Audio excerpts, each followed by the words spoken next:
Welcome to my second video on the Evans Gambit, one of the most romantic and fun gambits a chess player can play. And come on, guys, if you want to have some fun playing chess, you've got to give up the odd pawn now and again. You don't want to be a capitalist all the time, do you? You've got to give away your pawns.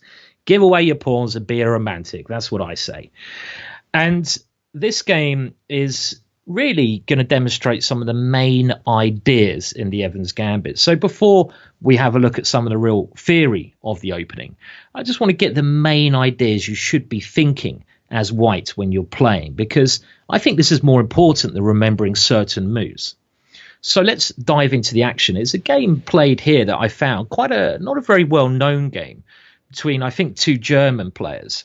I think it's played in something like 1951, but it's a really good example of white's attacking power in the Evans Gambit, and it really fits into our spicy opening range. So the Evans Gambit is an opening for when you play e4, and after e5 we go knight to f3, knight to c6, and now bishop to c4. And this kind of fits into my range of openings that I've been showing you. This has more potential to be an aggressive move than the more commonly played bishop to b5, because on c4 the bishop strikes out against black's Achilles heel, the weakness on f7. The f7 pawn is a weakness because it's only defended by the king.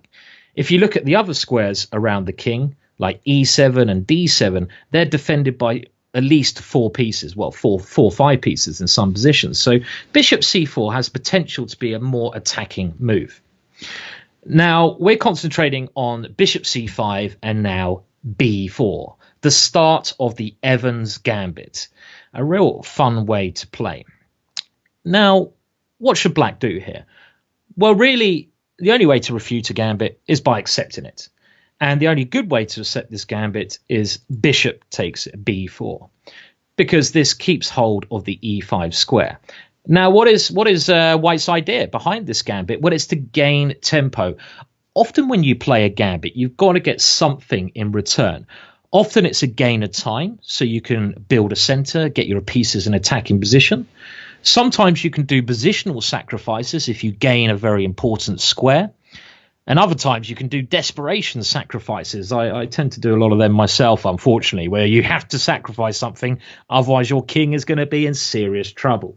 But this is a sacrifice to gain time, to gain the initiative, to pressurize your opponent. So we gain time with c3. The bishop has to move. Bishop to a5 play, one of the two major defenses. The other major defense is bishop to e7. And now d4. And this is my suggestive way of playing against bishop to a5, just to keep pushing in the position. Now, we'll have a look at d6 in the next game. But black really should, well, he often takes on d4. This move or d6 are the main ideas. Other moves, really, they can lead him into trouble, because you're going to simply take on e5, get your pawn back with a good attack. So after taking on d4, can you remember from the first game what you should be doing here? And remember, this gambit, as I've said before, is about time. You're trying to gain time, develop quickly, get your king safe, get your pieces attacking, hit the square on f7. What should you do here? Well, I like the move castles, because this gets your king safe and it has a positional threat of now playing pawn on c3 takes d4, when you will get two strong pawns in the center, and that is just going to be very good compensation. You couldn't move that pawn before because it was pinned, so I like this move a lot. Now in this game, black played a bad move. He played bishop to b6, and now we're going to see the potential of these two central pawns. This move is just too slow. A much better move would have been knight to e7, and this is the best defensive move for black. Why is knight to f6 a mistake? I mean, you should be able to answer that. Remember, every time you play an opening like this, you need to think of ways to gain time and to create threats. If you haven't got an immediate way to win, you've got to create threats when you gambit. And here there's a very simple way to create a threat: pawn to e5. And this already leaves black in some difficulties here, because the knight has no good square to go to.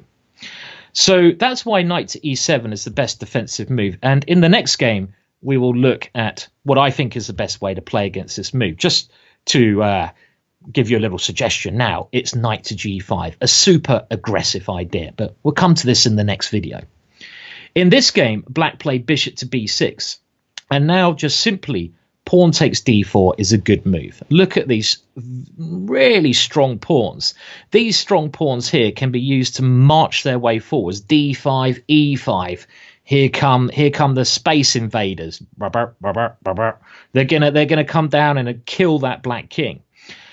Well, again, what should black do here? It's not easy because we have ideas of knight g5, queen b3, d5, d6, lots of attacking ideas. In the game, black tried d6, and white couldn't see an immediate way to really pressurize. So again, one of my rules, if you can't see an immediate thing to do, just bring your pieces into the game. Which pieces are not playing? Well, the knight on b1 has a beautiful way into the game. So knight c3, simple. Now, in this game, black played knight to s6, which I consider a mistake. He should probably have tried knight to a5, at least asking the bishop where it's going to go, because that bishop is on a very strong square there. I'd probably play a move like bishop d3 here, just keeping that piece. And after knight e7, I think a very nice move here. I would call this a prophylactic attacking move. I'm trying to think what my opponent's next idea is, and I think he wants to develop this piece. He probably wants to pin my knight. So I'm just going to go h6. I'm not rushing the attack here. This is not so much about time now, rather than suffocating first and waiting for my opportunity to arise. But in the game, black played knight to f6 instead. And what should you do here? Well, now we see a very typical attacking couple of moves. And this is something I really want you to remember. And this is why I picked this game. First, e5. A beautiful way to open up the center. We want to open up the center because our king is nicely tucked away. Our opponent's king is not. But if you give it one more move, it will castle. And we don't want to allow that if we can help it. We don't have to allow it to castle. Now, black thought he had this move covered. He took on e5. What would you play now? And this is the key idea in the Evans Gambit. If you know this idea, you'll get some lovely victories. Pause the video if you need a bit of extra time. Well, the key move here is to stop black from castling. How can you do that? Bishop to a3, and that bishop just cuts across the black king. Of course, kings can't castle through check, so that stops black from castling. Now, it's worth pointing out, bishop a3 would not be as strong if there was a black pawn still on d7, but that pawn has moved here.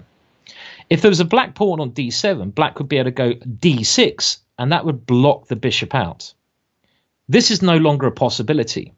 Now, I really hope in this position you weren't considering pawn takes pawn. If so, shame on you. Don't want to swap the queens off when you're attacking, and this would allow exchange of queens. Maybe you still have some initiative, but come on, guys, don't swap the queens off, not when you're gambiting. We want to rock and roll with our queen. Come on. Would Morphy play like this? No. Just ask yourself that when you're gambiting. What would Morphy do? And then you'll probably sacrifice all your pieces and lose the ending. But you get my idea. Bishop a3. And, okay, well, there's a lot of options here. In the game, black played knight to a5, trying to get rid of this bishop. What other options did he have? Well, if knight takes d4, I think a good way to play this position would be knight takes knight. And these two bishops that white has are so strong. So if queen takes knight, we go queen b3. And if bishop takes knight, there's a very nice move here. Knight to b5. Keep going forwards. What would Morphy play? You're giving up your rook on a1, but after bishop takes a1, queen takes a1, you have a massive threat of queen takes pawn with a checkmating attack. And again, this bishop on a3 stops the black king from castling. All of white's pieces are attacking, and I really don't think black can survive here. After bishop a3, the game continued knight a5. But now knight takes e5, opening up the e file for a white rook to check the king. Knight takes c4, so black has got rid of that strong piece. Now, would you take that knight back, or is there a stronger move? Remember, your knight is very well placed here. Can you bring more pieces into your attack? Pause the video again if you need to. Well, queen takes a4 is a much better move because this keeps your knight on its great square.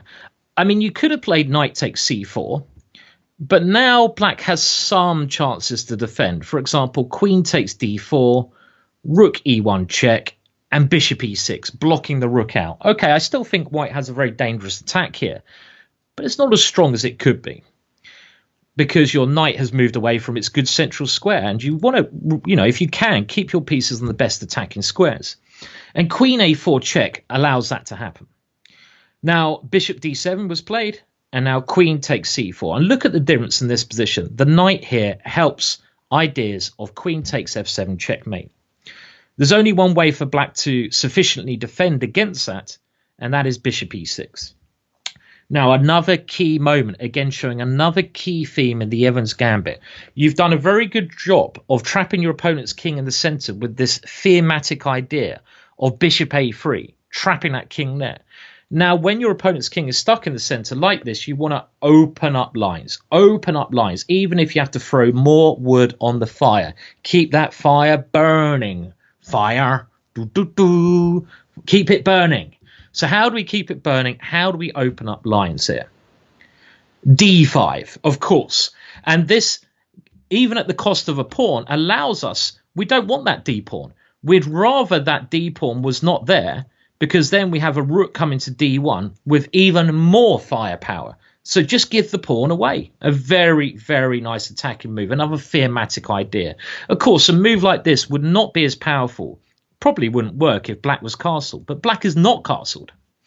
In the game, black played bishop takes d5. If knight takes d5, we can simply go rook a d1. And after something like c6, knight takes d5. And here, well, black is in all sorts of problems. If bishop takes d5, the retreat, queen e2, the only retreating move, is going to be the end of the game for black. Because there's no way for black to stop a knight jump with a great ambush on the black king. It's impossible to stop that. So in the game, if we go back a couple of moves, black tried bishop takes d5, but now queen a4 check. c6 was played, and now we see why white has got rid of the d pawn. Rook a d1, increasing the pressure. I love the harmony of the white pieces. They're all playing ball together here, you know. It's like a brilliant football team. They're passing the ball around. They're getting ready to score. This is what the white pieces are doing. They're coordinating so well. And here, black tried knight d7. He still, of course, cannot castle because of the killing bishop on a3. This is the key theme. And now, very simple solution to this. Knight takes d7. Queen takes d7, knight takes d5, pawn takes d5, and the last question for you guys here, it may look like there's a lot of pieces being exchanged, so it might not be easy to win this position, but what is the winning move here? And after white's next move, which is a really brilliant finish, black only had one good thing to do, and that was to resign. So pause the video now if you need to work out what that move is. It's a really nice move. I mean, remember your queen is attacked, but more importantly, can we checkmate the black king? Well, the winning move here is the fantastic rook takes d5. And this allows your queen to be captured. In actual fact, black resigned here because he saw that the only option really is queen takes queen. You can't take the rook because it's pinned. You can't allow your queen to be captured. And after queen takes queen, it's going to be checkmate very shortly because of rook e1 check. And again, this bishop on a3 is the hero of the game. And okay, black can block the check a couple of times, but it's going to lead to checkmate. So this rook takes d5 is a beautiful way to finish the game. Now, you may have been thinking rook to e1 check, but in actual fact, black can fight on here with king d8. You're allowing him to escape. So even in these positions where you have brilliant attacking moves and a brilliant initiative, you have to be so accurate. You have to really not let your foot off the gas until your opponent has resigned. Anyway, I think that was a great game from Lehman, and I hope that's given you some good ideas about how to play the Evans Gambit. And please do finish all the videos I've got on this, because I'm going to try to give you, a good solid basis for an opening here. And in the next video, we're going to look at a bit more theory side of it. So the ideas you need to really kind of remember in order to play this. So far, we looked at the main theme. So I hope you enjoyed that video, and make sure you watch the other ones. Cheers for now. Goodbye.